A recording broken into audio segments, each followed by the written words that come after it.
Hello दोस्तों, मैं Satyendra Kumar civil warrior channel में आप सबका स्वागत करता हूं। दोस्तों, हम बिल्डिंग कंस्ट्रक्शन का स्टडी कर रहे हैं और लेसन नंबर 4 हमारा चल रहा है। लेसन नंबर का नाम 4 है, मैशनरी है और ये लेक्चर नंबर 20 है। आज दोस्तों इस लेक्चर में हम चाल बॉन्ड क्या होता है इसके बारे में जानेंगे, चाल बनाने के उद्देश्य पर्पस ऑफ बॉन्ड इसके बारे में जानेंगे। तो सबसे पहले दोस्तों स्टार्ट करते हैं, चाल बॉन्ड क्या होता है और चाल बनाने के उद्देश्य पर्पस ऑफ बॉन्ड।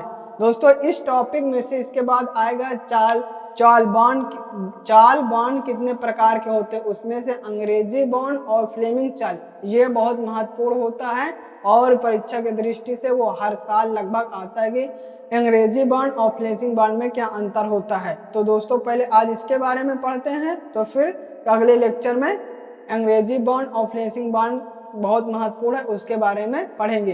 तो दोस्तों आज इस लेक्चर में स्टार्ट करते हैं। सबसे पहले चाल बॉन्ड क्या होता है इसके बारे में जानते हैं। दोस्तों इस लेक्चर में सबसे पहला टॉपिक है चाल बॉन्ड क्या होता है इसके बारे में जानते हैं। ईंट या पत्थरों को दीवार में टिकाने की कला को चाल या बॉन्ड कहते हैं। दोस्तों कोई भी हम संरचना बनाते हैं तो उस संरचना में हमारा सबसे महत्वपूर्ण एलिमेंट क्या होता है, दीवार होता है। दीवार किससे बनता है, दीवार बनता है ईंट या पत्थर से बनता है। तब जब हम दीवार में ईंट या पत्थर, जब ईंट की मशीनरी करेंगे तो ईंट वाला यूज करेंगे और जब ब्रिक का करेंगे तो ब्रिक का यूज करेंगे। तो दोस्तों जब हम ब्रिक या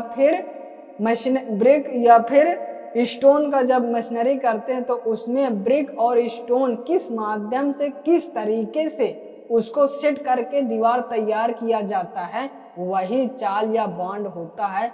व्यवहारिक भाषा में आपको हम बता रहे हैं कि चाल या बॉन्ड क्या होता है, यानी किस विधि से या किस तरीके से दीवार बनाया जाता है ईंट या पत्थर रख कर, वही हमें चाल या बॉन्ड कहलाता है। इसको पढ़ते हैं दोस्तों।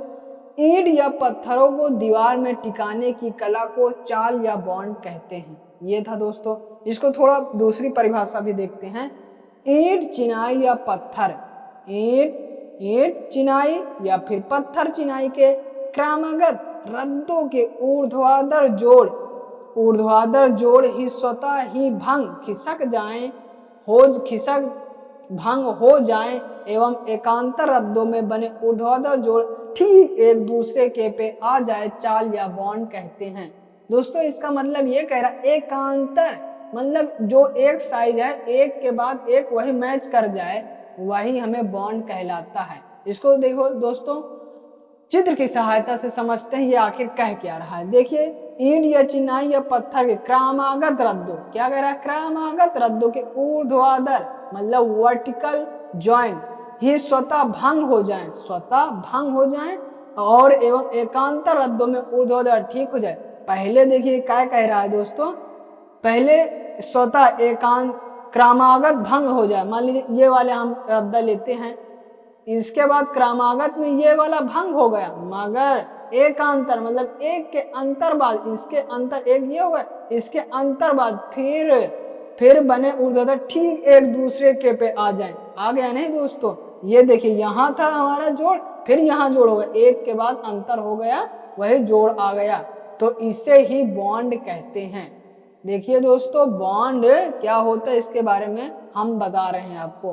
तो बॉन्ड ये होता है, आप सीधे समझिए कि एक के बाद अंतर सेम आ जाए। एक को मान लीजिए यहाँ से हम स्टार्ट करते हैं, इसका जो सांचा है एक के बाद तो यहाँ भंग हो गया दूसरे पर, मगर फिर एक के अंतर बाद तीसरे पर, या फिर इस तरह करें 1 3 5 7 सेम टू सेम रहे, 2 4 6 अलग अलग सांचा या फिर वर्टिकल जॉइंट में रहें, उसे ही चाल या बॉन्ड कहते हैं। दोस्तों तो उम्मीद करते हैं चाल या बॉन्ड क्या होता है समझ में अगर सीधे समझ लीजिए, दीवारों को टिकाने की कला को ही चाल या बॉन्ड कहते हैं, इस तरह समझिए। या फिर एकांतर जो जॉइंट रहते हैं समान हो जाए उसे ही बॉन्ड कहते हैं। तो ये था दोस्तों बॉन्ड क्या होता है इसके बारे में हमने जाना।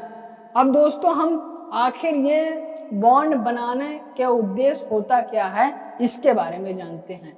आखिर हम ऐसे क्यों नहीं सीधा ऐसे ही जैसे मना है उससे ही क्यों उसको दीवार में जोड़े और बांड से हम क्यों जोड़ते हैं, इसके बारे में जानते हैं। देखिए चाल बनाने के उद्देश्य, पर्पस ऑफ बॉन्ड, आखिर चाल बनाने का उद्देश्य क्या होता है। दीवार पर आने वाला भार, दोस्तों ये क्या कह रहा है, दीवार पर आने वाला भार छतों फर्शों आदि, दीवार पर किसका किसका भार आता है, छत का आता है, फर्श का आता है, बीम का आता है, एक ही बिंदु पर केंद्रित न होकर दीवार की पूरी लंबाई पर वितरित हो जाता है। दोस्तों क्या होता है कि मान लीजिए चित्र देखिए, मान लीजिए यहाँ भार W सपोज कर लीजिए, देखिए दोस्तों यहाँ W सपोज कर लीजिए, जब हम बांड से बनाए रहेंगे, ये हमारा वाल्स जो है बॉन्ड से बना है, तब देखिए यहाँ भार पड़ा यहाँ तक आया, मगर ये पूरा ब्रिक बना है तो यहाँ से यहाँ बढ़ गया, जब यहाँ बटा तो फिर यहाँ नहीं हुआ सीधा, यहाँ बढ़ते बढ़ते नीचे आ गए। मगर यदि ब्रिक यानी चाल से ना बनाए होते तो इसके सामने ये वाला वर्टिकल ज्वाइन होता, ये वाला वर्टिकल, ये वाला वर्टिकल, तो जो भी भार वेट होता वो सीधा एक ही केंद्रित पे हो जाता।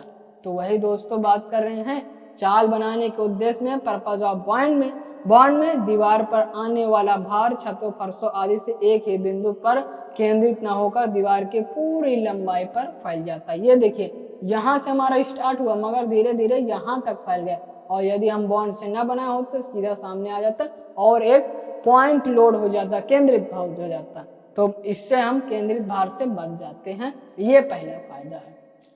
दूसरा है हमारा, दो क्रमागत रद्दों के ऊर्ध्वाधर जोड़ों के इधर उधर हो जाने से सामर्थ्य बढ़ जाती है। आप सीधा सीधा जानते हैं, जब ऊर्ध्वाधर जो वर्टिकल जॉइंट रहते हैं, ये वाले वर्टिकल जॉइंट रहते हैं तो इधर उधर बढ़ जाते हैं, जिससे हमारी वॉल्स जो रहती है वो स्ट्रेंथ मतलब मजबूत हो जाती है। ये हुआ हमारा दूसरा। तीसरा है हमारा, चाल युक्त चिनाई की दीवार देखने में सुंदर लगती है।